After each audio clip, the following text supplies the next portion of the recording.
రైతులందరికీ నమస్కారం. ఈరోజు శీనాకాయలు ఎన్ని టన్నులు శీనాకాయలు వచ్చినాయంటే హైదరాబాదుకు 110 బండ్లు, ఢిల్లీకి 101 బండి, బెంగళూరుకి 26 బండ్లు, పులివిందలకు 220 టన్నులు, అనంతపురానికి 800 టన్నులు శీనాకాయలు. ఇంకా రేట్ల విషయానికి వస్తే కన బెంగళూరు మార్కెట్లో గత దగ్గర 3 నెలల నుంచి సూపర్ 55 నుంచి 60 వరకే. మళ్ళీ ఏమన్నా 50 రూపాయలు చెప్తున్నావు, 60 రూపాయలు చెప్తున్నావు అనేవారు నాయన. అది సూపర్ మాత్రమే. 5 రకాలు చెప్తారు. 5 రకాలు ఉంటాయి. ఎక్కడైనా కానీ ఢిల్లీలో అయినా 5 రకాలే, బెంగళూరులో అయినా 5 రకాలే. 5 రకాల ఆడ చూడండి, ఆడ ఆ వీడియోలో చూసినట్టు అట్లా గ్రేడింగ్లు చేసి గోళాలన్నీ పెట్టుకొని అది సూపరు ఆడ మీకు ఎదురు కనపచ్చేది. అట్లా సూపర్ కొన్ని, మీడియం కొన్ని ఇట్లా తీసి మళ్ళీ దీనిలలో ఈ సూపర్లోనే మళ్ళీ కొన్ని ఏరి వాళ్ళ బుద్ధి పుట్టినట్టు శీనాకాయలు అమ్ముతా అంటే మనం మటుకు ఊరిక నిలబడుకోవాల్సిందే అడిగి బెంగళూరు పోతే. ఆ విధంగా చేస్తారన్నమాట. రేట్ల విషయానికి వచ్చే కన 55 నుంచి 60 సూపరు, మీడియం అయితే కన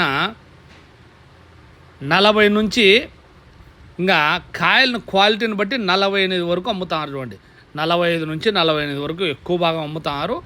ఇది బెంగళూరు మార్కెట్ పరిస్థితి అయితే కన్నా. ఇంకా పట్టీల విషయానికి వచ్చే కన్నా 40 రూపాయల నుంచి 45 వరకు మంచి కాయలకైతే కన్నా వస్తుందంట బెంగళూరు మార్కెట్లో అయితే కన్నా. ఇంకా కోయంబత్తూరు మార్కెట్లోకి అయితే కన్నా ఇంకా బండ్లు ఆడే కాటా స్టాక్ ఉన్నాయంట. వాళ్ళు ఇప్పుడు రేట్లకు కానీ మామూలుగా తీసుకుంటా అంటే లేదు, కొన్ని రోజులు ఆగమని చెప్తారంటే ఎవరికైనా కానీ. ఇంకా హైదరాబాద్ మార్కెట్ విషయానికి వచ్చే కన్నా 20 రూపాయల నుంచి 35 రూపాయల వరకు పచ్చికాయలు, కలర్ కాయలు వచ్చి 35 నుంచి 48 వరకు కలర్ కాయలు. ఈ విధంగా జరుగుతూ ఉంది.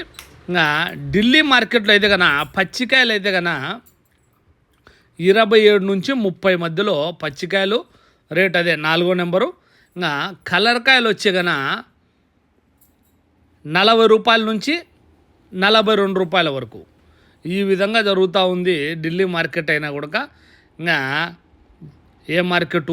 పులివిందల మార్కెట్లో కలర్ కాయలు 39,000, 29,000 పచ్చికాయల వరకు జరిగింది. అనంతపురం మార్కెట్లో కూడా సేమ్ అంతే, 27, 28 పచ్చికాయలు, 36 నుంచి 37 కలర్ కాయలు జరిగింది. ఇంకా తోటల కాడ అయితే కన్నా ఇంతకుముందు తీసుకున్న కాయలే కొంచెం తగ్గించుకొని రూపాయి, 2 రూపాయలు, 3 రూపాయలు తీసుకొని కొనుక్కొని ఇంకా అదే కొనుక్కొనేటివి కోస్తూ ఉంటారన్నమాట, కొంచెం తగ్గించుకొని. ఎందుకు అంటే ఈ కాయల వల్లే. చూడండి, ఎక్కడ చూసినా కానీ కుప్పలు రాసులు ఇట్లా ఈ విధంగా ఉండడం వల్లే. మళ్ళీ కొంచెం కన్నా కాయలు కన్నా తగ్గి ఇదంతా సర్దుమణిగేంత వరకు ఈ అల్లకల్లో కొంచెం తప్పేటట్టుగా లేదు. ఇంకా సోమవారం ఎన్ని కాయలు పోతాయి. అందుకనే నేను ఫస్ట్ నుంచి ఏ వీడియోలోనే చెప్తా ఉంటుంది, పచ్చి సరుకు ఇది కాయలు ఎక్కువైతే ఆటోమేటిక్గా రేటు తగ్గించారు. అయినా ఒకేసారి ఈ గైరంగాలు ఇంకా ఉండంగానే ఇన్ని పచ్చికాయలు వస్తాయని ఎవరే కానీ ఊహించలే, ఎక్స్పెక్ట్ చేసిన మండి వాళ్ళే అంటున్నారు. ఇంత పచ్చి సరుకు వస్తుంది, ఇట్లా ఈ విధంగా కోసారు. మళ్ళీ సైజులు కూడా లేనట్టు కూడా కోసి మార్కెట్కి ఎత్తున్నారు. మళ్ళీ ఎట్లా వాళ్ళకు వర్కౌట్ అవుతుంది ఏమో, కొంచెం సైజు తక్కువ ఉన్నా కూడా ఎత్తుతారంట.